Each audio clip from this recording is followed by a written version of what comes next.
Hello, it is Foundation Friday, and it is Happy Veterans Day here in the U.S. November 11th, 2022. Steve Sipress here, and first I want to say a sincere thank you to all of the veterans who sacrificed, and some sacrificed a heck of a lot more than others, and all sacrificed a heck of a lot more than me to keep us safe and strong and keep this the greatest country on earth. And we help out a heck of a lot of other countries as well. So thank you to all of our U.S. Armed Forces veterans here on Veterans Day with a spectacular sunset going on behind me. I don't know, sometimes you can't catch all the colors in the iPhone camera here, but we got orange and yellow and purple and blue and on and on. Anyway, another today another episode in our multi-part series on the fantastic foundational book, The Magic of Thinking Big, which, hang on a second, I have this facing backwards. There we go. The Magic of Thinking Big by Dr. David J. Schwartz. Today we are in the chapter Think Right Toward People, and last week we talked about, Dr. Schwartz told us about chapter P and chapter N. And you want to tune in to chapter P, the positive station playing in your mind at all times. But he warns us here that when you're alone, you and only you can decide whether you'll listen to channel P or channel N. Channel N, obviously negative. But when you're talking with someone else, that person has some control over how you think. So it's a little more difficult. We have to remember that most people don't even understand the concepts of thinking right toward people. They've never read this book. You know, I have someone, a family member, who I've been recommending this book for over 20 years, and I still think they haven't read it because almost every time I speak with them, it's an argument and it's something negative, and they can take negative snatch negative from the jaws of positive at any time in any situation, and I'm like, man. Over 20 years I've been recommending, and it came to me that the title of the book is called The Magic of Thinking Big, and just to me, what that means is just like a magic trick. You'll see a magician and they do some kind of thing and they pull a whatever, or the card, or the this or that, or this is under your seat and it's the right card or whatever. And everyone's like, no, it's not possible. I don't understand. That's what magic means. It means you don't think it's possible. And yet it just happened, right? So my suggestion here to this family member was, really, the concepts of this book, Thinking Big, really, it changed my life, and everyone I know that I've recommended this to, or whether I haven't, and they've just read it and gone through it, made them a part of themselves. And maybe that's you tuning into this weekly series we've been doing on Foundation Fridays, is it's magic. So you don't understand it, so maybe you don't even try it.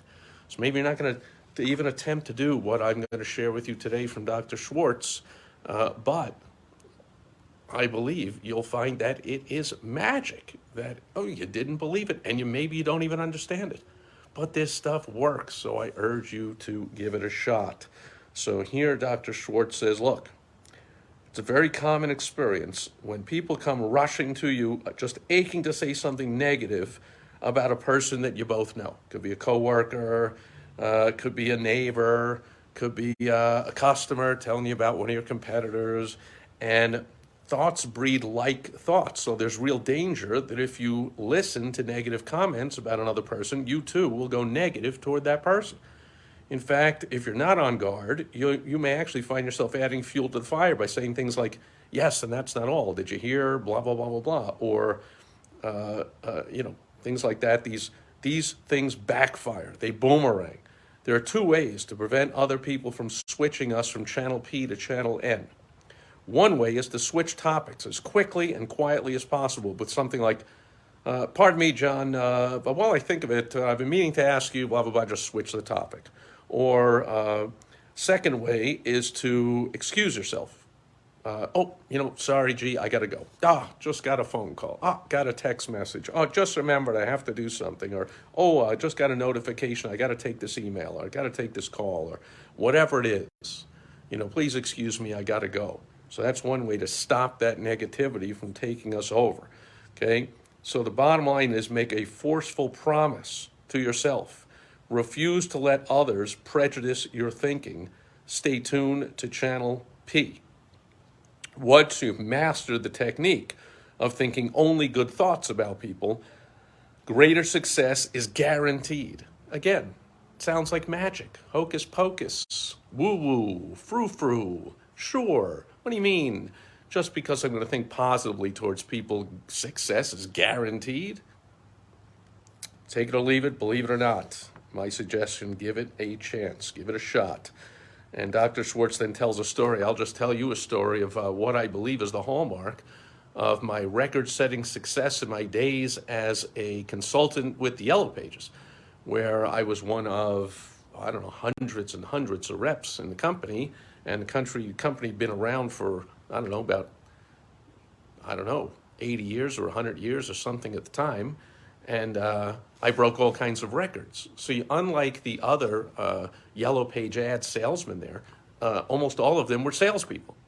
And when I got to know them a little bit and asked them, or somebody would say something like or when they left to go somewhere else, they would go from one sales job to another. If they didn't like selling Yellow Pages, they went and they sold vacuums, they sold mortgages, they sold insurance, they sold this, they sold that. And what did you used to sell? They used to talk like that. And they were like, hey, what you used to do? I'm like, what I'm doing now. I'm helping small business owners with their advertising and marketing. That's what I love to do. I love small business owners. I love entrepreneurs. They would like shake their head and walk away. And when I left, they would come up and ask me. I'd set all these records. I was #1 rep. I'd taken my division from last place to first.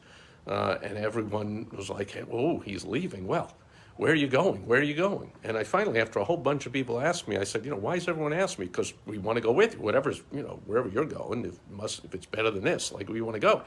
And they were all so disappointed when I told them, I'm not going anywhere. I'm just going out on my own. I'm going to do the same thing I'm doing here.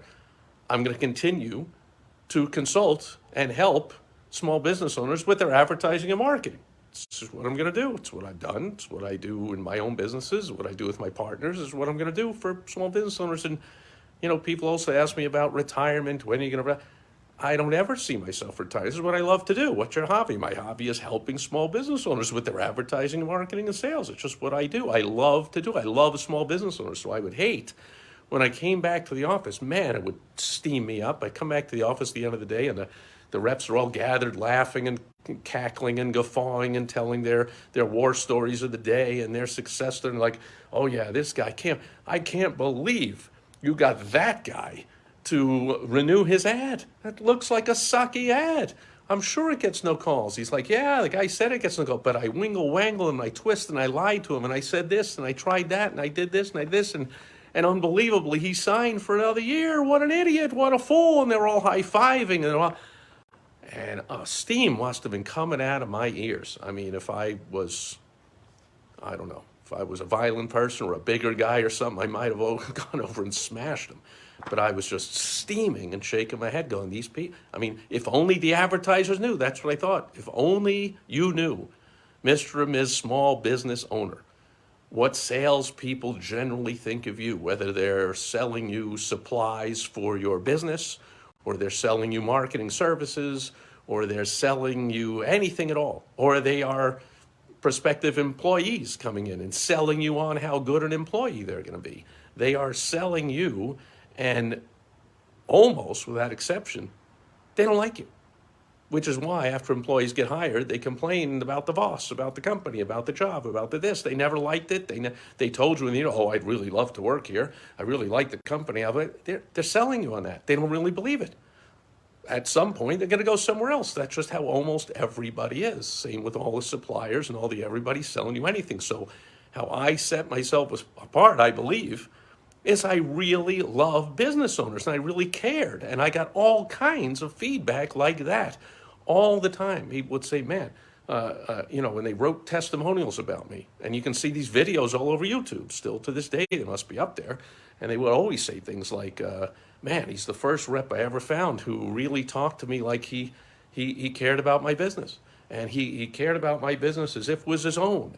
And he really cared about me and my success. I would help them with not just the Yellow Page ad, I helped them with their website, with their brochure, with their magazine ads, anything at all, their emails.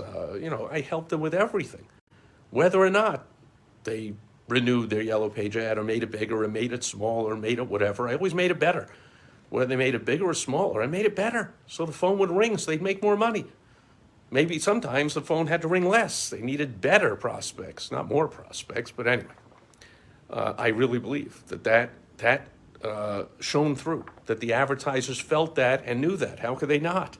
I love small business owners. How can they not feel that? Later on, when I ran my group, Chicagoland's Sharpest Entrepreneurs, it started as a chapter of the Glazer Kennedy Insider Circle. At one point, a couple of years after I started, there were almost 100 chapters. I think there were 96 chapters around the country, and I grew and built the biggest one. Why? They would all ask me, what'd you do? Like, oh, what'd you say at the meeting, or what's the topic, or what time did you, or how'd you? I really think the bottom line is, people attending my meeting, business owners, they just knew, they just felt it, because it's absolutely true to my core that I love small business owners and entrepreneurs. Okay, that, I believe, is what Dr. David J. Schwartz is talking about in this chapter, Think Right Towards People. Stay tuned to channel P, the positive channel about other people, and don't let anybody drag you out of that by saying like, oh, that would happen all the time. I'd go into advertisers, say I'm going to see one roofer. They'd open the Yellow Pages, point to a big ad by another roofer and go, that guy's a crook. He places a real big ad because he's a crook. He can't get repeat business. He can't get referrals, so he always has to get new business, so he has a big ad. I can't stand that guy. Look at this guy and this guy. And they would talk bad about all their competitors and all the other roofers. And I just wouldn't listen to any of it. Some of it were also my advertisers, or who cares if they were or they weren't. I was just like, I'll have none of that. I wouldn't even talk about it. I said, anyway, let's concentrate on your ad here. Now, who do you want to attract? Who do you not want to attract? What kind of jobs do you want? Where do you want the jobs? Do you want commercial? Do you want residential? What's the best thing? How long you been in business? What's the best thing people say about it? I would go through my question. I would just focus. Like Dr. Schwartz says, I would change the subject from whatever they're talking negative about anybody or anything to what I'm there to do, to help them to have a better ad to attract more of the ideal clients they want to attract. The ideal who, as I call it, in the WOW strategy. The first W is the ideal who that you want to attract. The O is the irresistible offer that you make to them so they feel crazy not to do business with you. And then the last W stands for the ways that you get that offer in front of your ideal target who. In those days, for 3.5 years, the way I was talking about for the most part was a Yellow Page ad. But like I said, I helped them with every other way they could possibly imagine once I helped them figure out who their ideal target who is that they want to do business with and the irresistible offer they're going to make to attract them. Well, now I can help them in all the different ways. Whether they advertised on TV, radio, print, internet, whatever it was, I helped them out with all of them.